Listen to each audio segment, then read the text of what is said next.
Thank you for joining me for 185, lesson 185 of our daily Sefer mitzvah study. Today we have just one mitzvah. It's positive mitzvah 78.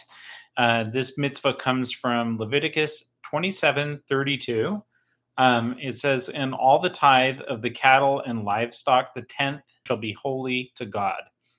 So we talked a while back about all of the tithes and everything, but this is put here in with all of the korbanot, all the offerings, and the interesting thing about this one is that this is a mitzvah for today.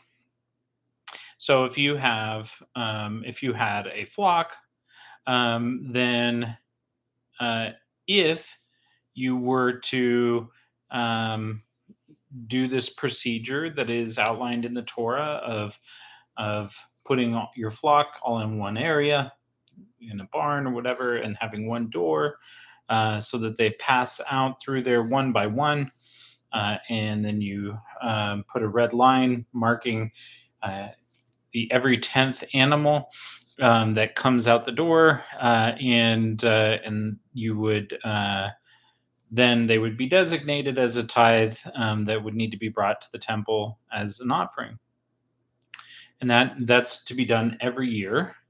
Um, the This mitzvah is not bound by any time or place or the fact that the temple is standing or not standing.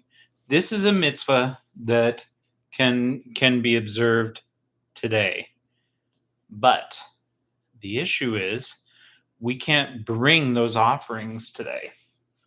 So you would have these animals that are designated as offerings, and you'd just be accumulating these animals. And it would be very easy for you to accidentally consume one of these animals, or someone else to consume one of these animals, and that's a very serious sin. Um, and so there are other mitzvahs too that we, because there's not a temple, we could do, but we should not do. And in fact, in this case, the rabbis made an injunction that as long as the temple is not standing, this should not be a mitzvah that's observed. So it's actually a tithe that we can't do. And so the It's a very interesting mitzvah, a mitzvah that we would love to do, but we can't do in lieu of having a temple. So that is the mitzvah. I'll just read through it real quick, just to make sure I've hit on everything.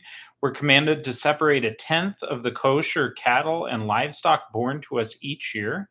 Their blood and fats are sprinkled and offered on the altar, and the rest of the flesh is consumed in Jerusalem by the animal's owners. According to biblical law, this mitzvah applies both in the land of Israel and outside of it, whether the temple stands or not. We are commanded to separate and sanctify the animals, even though we cannot sacrifice them.